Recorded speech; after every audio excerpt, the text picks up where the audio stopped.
606 menjadi adik iparku. Nona Yan, apakah ada yang pernah memberitahumu bahwa kamu sangat sombong?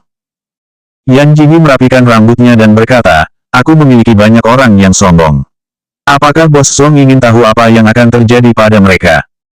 Zhong Yuseng mengangkat alisnya dan tidak menjawab, tetapi ekspresinya sudah memberitahu Yan Jingyi untuk melanjutkan ucapannya. Yan Jingyi menyeringai, bibirnya menjadi adikku. Petik 2. Yan Jingyi, apa kamu tahu kamu sedang berbicara dengan siapa? Apa kamu sedang menyarankan agar ayahku menjadi adikmu? Zhong Yu menunjuk hidung Yan Jingyi dan berkata dengan marah. Yan Jingyi mengibaskan tangannya. Petik 2. Petik 2. Tuan Zhong salah paham. Aku tidak bermaksud begitu, aku hanya mengatakan itu. Kau, Tan Qing bahkan tidak menjawab telepon. Sepertinya posisimu di hatinya juga tidak lebih baik. Atau sekarang minta maaf dan biarkan aku menamparmu 2 kali, atau, Zhong Yu menunjuk pengawal di belakangnya dan meminta mereka untuk memberimu pelajaran. Yan Jingyi tampak ketakutan. Petik 2. Kalian masih tidak tahu malu. Kalian berencana untuk menindas lebih banyak orang. Bagaimanapun, ini adalah keluarga terkenal di Xiangcheng. Bahkan, kalian bisa melakukan hal semacam ini. Besok, aku akan memberitahu wartawan agar semua orang di seluruh negeri mengetahui wajah jahat kalian. Petik 2. Zhong Yuseng menyesap tehnya. Nona Yan, jika aku bersedia, aku bisa membuatmu tidak bisa melihat matahari besok. Kamu berencana membunuhku. Kau tidak takut masuk penjara. Pantas saja dia yang mengendarai kasino.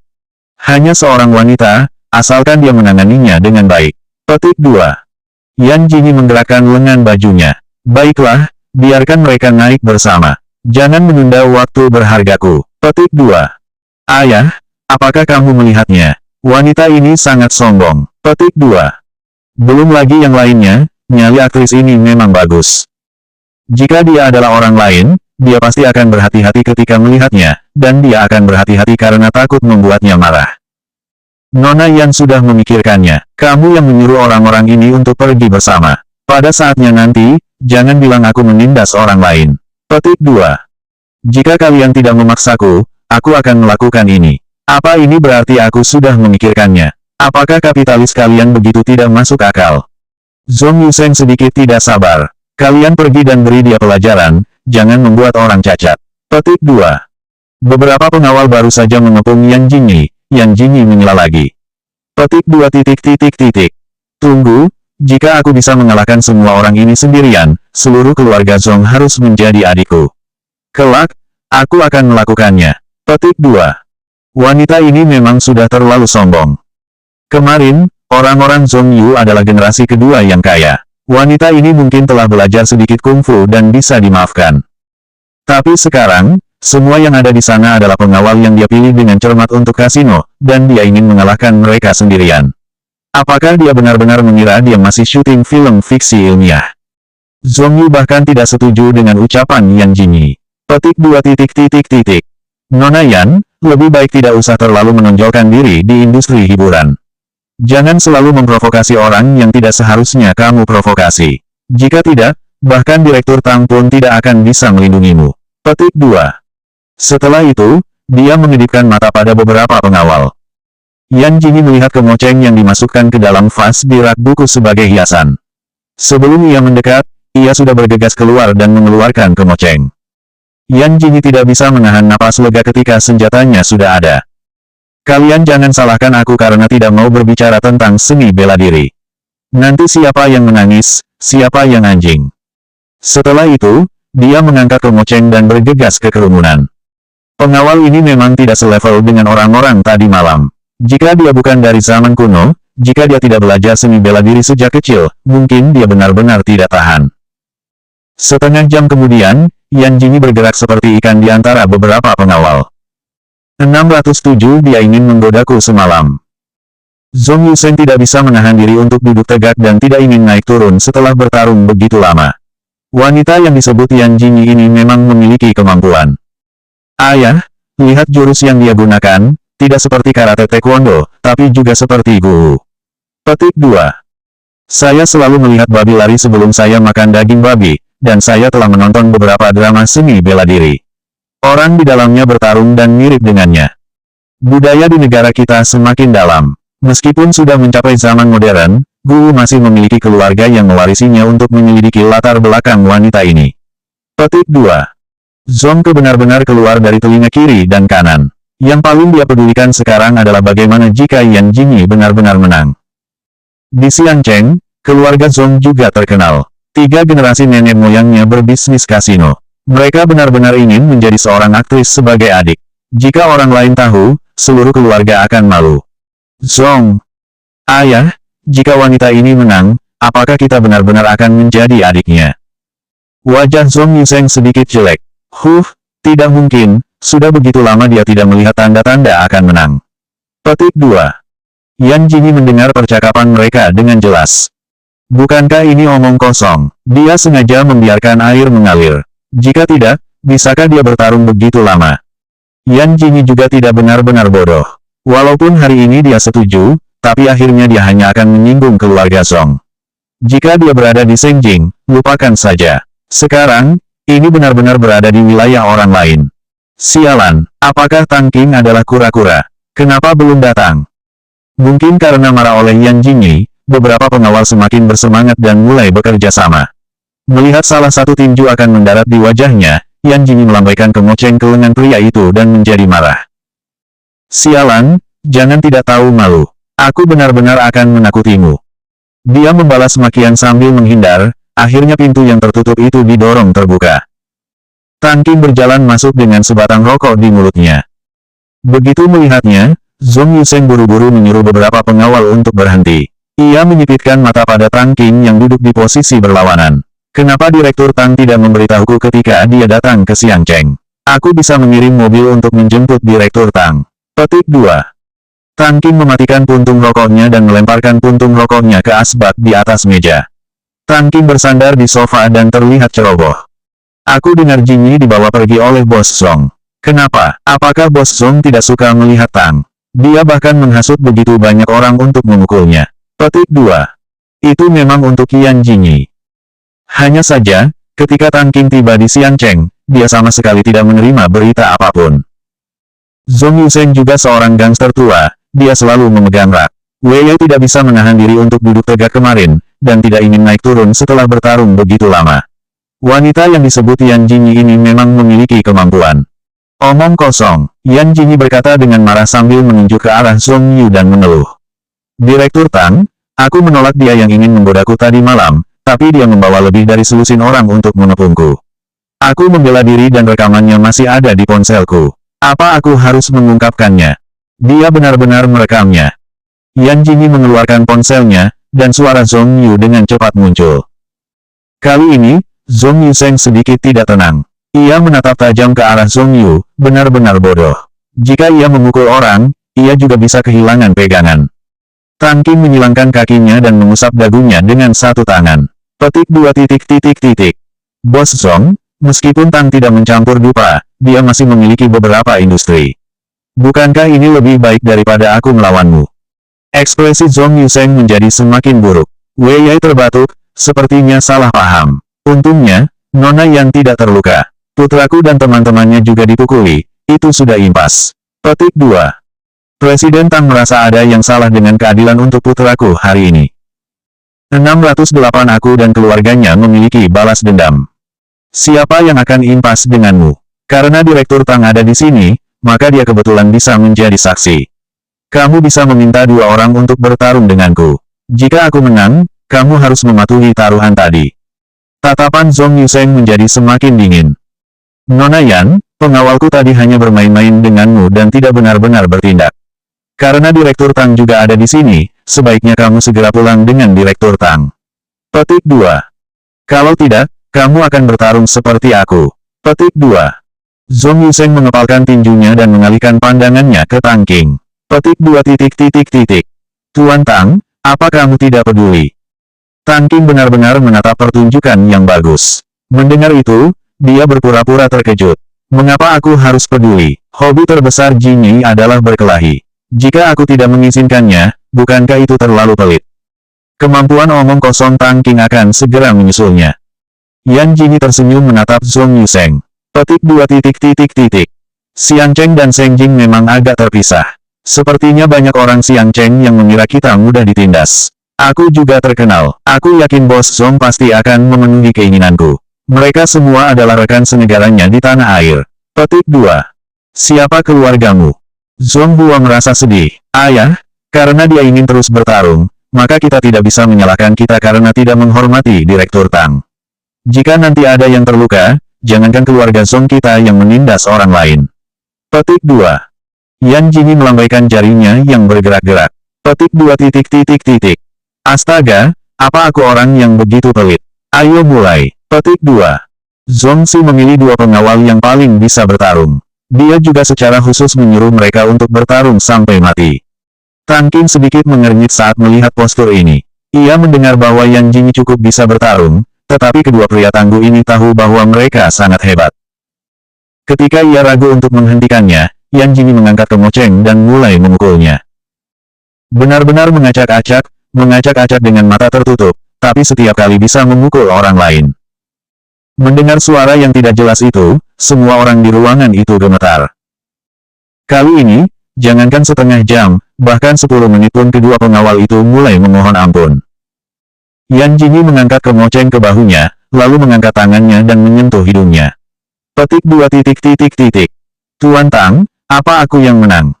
Tang Qing mengacungkan jempolnya. Pantas saja wanita yang disukai Tang memang hebat.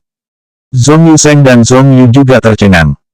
Sebenarnya permintaanku cukup sederhana. Jika aku kembali ke Siang Cheng di masa depan, Bos Zong akan melayaninya dengan enak. Ketika aku bertemu dengan orang gila seperti Bai Muriang, bantu aku memarahinya. Petik 2. Bai Muriang gila. Zhong Yuseng terkejut, tetapi sikapnya terhadap Yan Jingyi jauh lebih baik.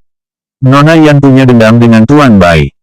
Aku punya dendam dengan keluarganya. Ada masalah. Jika menyinggung keluarga Bai, bisakah Tang Qing duduk diam? Mungkinkah wanita ini tidak sederhana? Namun, Tang Qing juga merupakan orang yang membuat pihak lain tersandung karena tidak suka dengan siapapun. Siapa yang tidak tahu dendam antara dia dan pemegang kekuasaan grup Huo? Nona Yan, keluarga Bai tidak begitu tersinggung. Aku sarankan kamu untuk mengubah masalah besar menjadi masalah kecil. Petik 2. Alis Yan Jingyi terangkat. Aku sudah tersinggung. Ini agak membosankan, Pak Tang. Bagaimana kalau aku mentraktirmu makan malam? Tang Qing tidak bisa menahan diri untuk melihat keluar jendela. Hari ini, matahari tidak bisa terbit dari barat. Bahkan, para pejuang di ayam besi ingin mengundangnya makan malam dengan murah hati. Melihat wajah aneh Tang Qing, Yan Jingyi pun tidak senang. Makanlah, pergi sekarang. Petik 2. 609 Kamu takut kena schizofrenia. Keduanya pergi satu persatu dan mengabaikan keluarga Zong. Ayah, jangan-jangan kita. Diam, aku Zong Yuseng sudah berada di Siang Cheng selama bertahun-tahun. Mengapa aku bisa berada di posisi ini? Integritas lebih penting daripada apapun. Zong Yuseng menepuk meja teh. Mulai besok, kamu pergi F negara belajar keuangan dengan sepupumu, dan berani melawan, aku akan menghentikan semua kartu bankmu. Zong Yu meringkuk. Tapi, jika kamu bisa mengalahkannya, kamu sudah bilang tidak ada masalah, jangan mengganggu Tang Qing. Kamu benar-benar mengira keluarga Tang tidak akan memiliki kekuatan lagi. Yan Jingyi memang mengundang Tang Qing makan, tapi melihat warung pinggir jalan yang makmur di depannya, Tang Qing segera berbalik. Tuan Tang tidak perlu menghemat uang untukku. Makanlah. Yan Jingyi sudah duduk lebih dulu, menepuk tas tangannya, dan berkata dengan murah hati. Sepertinya kehidupan Nona Yan di keluarga Huo tidak baik. Tang Qing melirik meja di depan Yan Jingyi. Meja kayu lipat yang sangat kuno itu sudah dicat dan terlihat kotor. Dan kursi itu tidak setinggi lututnya. Bagaimana bisa duduk di sini? Di sebelah jalan raya, kendaraan datang dan pergi, dan makan di sini mungkin penuh dengan debu. Sang Sia makan dengan nyenyak dan tidur dengan nyenyak. Kalau begitu, kenapa Nona yang bisa sampai ke tahap makan di warung pinggir jalan? Apakah ada masalah dengan warung pinggir jalan? Makanan di warung pinggir jalan tidak lebih buruk dari hotel bintang 5, cukup enak. Setidaknya dia seorang pria, kenapa Direktur Tang lebih memperhatikan wanita sepertiku? Yan Jing menatap Tang Qing dengan jijik, lalu menggelengkan kepalanya dan menghela napas. Petik 2. Sepertinya Tang tidak punya keberuntungan untuk mengundangku makan malam. Tuan Tang jangan mengantarku. Petik 2. Tujuannya sama sekali bukan untuk memintanya mentraktir makan, hanya ingin lebih banyak bergaul dengannya. Nona Yan ingin makan apa? Bagaimana kalau aku mentraktir Nona Yan makan? Oh, aku hanya ingin makan makanan ini. Direktur Tang bersikeras ingin mentraktir, jadi aku tidak akan sungkan. Petik 2. Ini adalah restoran barbecue. Bisnisnya sangat makmur. Baru saja berjalan ke seberang jalan, dia mencium aromanya. Yan Jingyi memilih setiap bahan dalam satu tarikan napas. Setelah itu, dia kembali ke posisinya dengan puas. Tang Qing masih berdiri di sampingnya.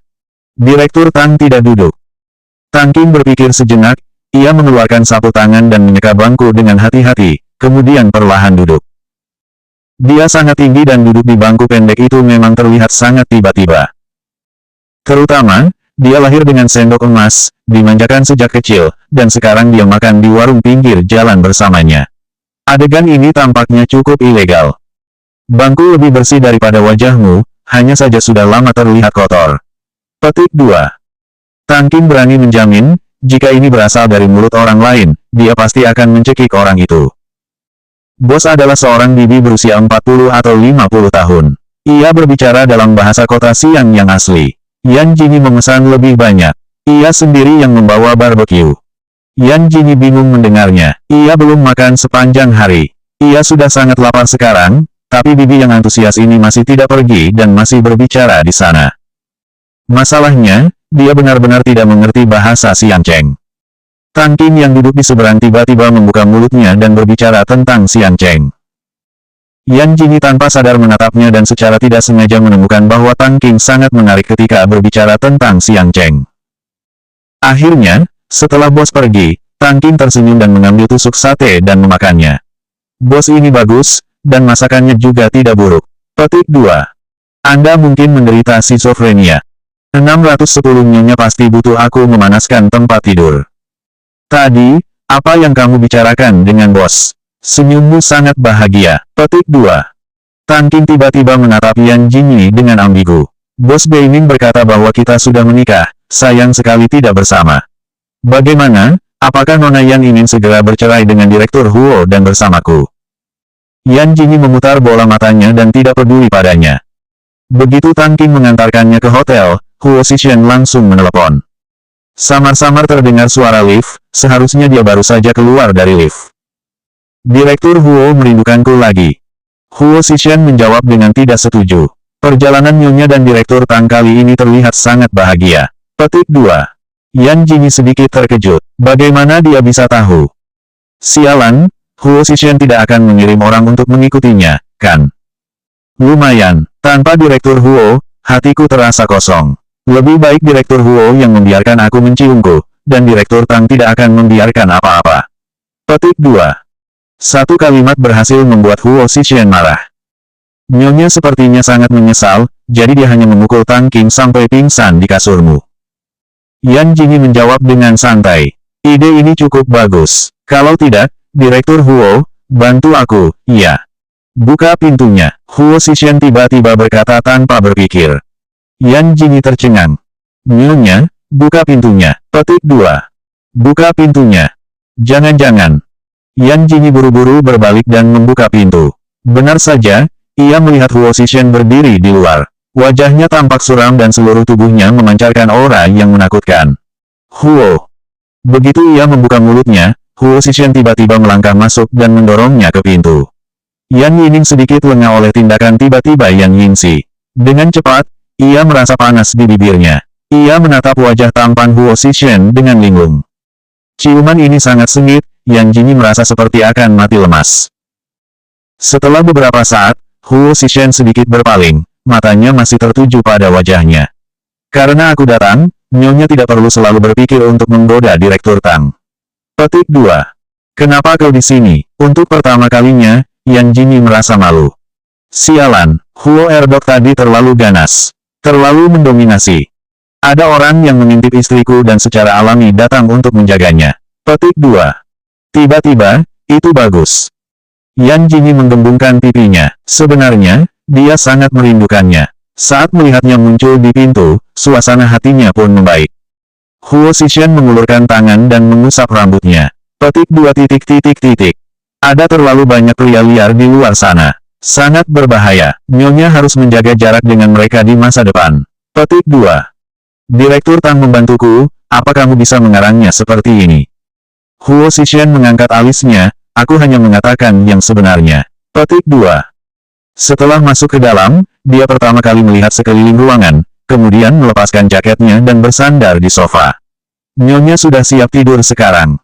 Kalau tidak, ya, hari ini sangat dingin. Nyonya pasti membutuhkanku untuk menghangatkan tempat tidur. Petik 2. Lupakan saja, dia sekarang sedang dalam suasana hati yang baik dan terlalu malas untuk perhitungan dengannya. Huo Zishan pergi ke kamar mandi untuk mandi. Yan Jingyi pun langsung masuk ke dalam selimut. Hari ini siang Cheng sangat dingin. Ketika Huo Zishan keluar, Yan Jingyi menyadari bahwa Huo Zishan hanya mengenakan celana dalam. Tubuhnya sangat bagus, bagian atas tubuhnya berbentuk segitiga terbalik. Garis putri duyung sangat jelas terlihat, terutama kakinya yang ramping, setiap langkah bisa melihat garis yang sempurna.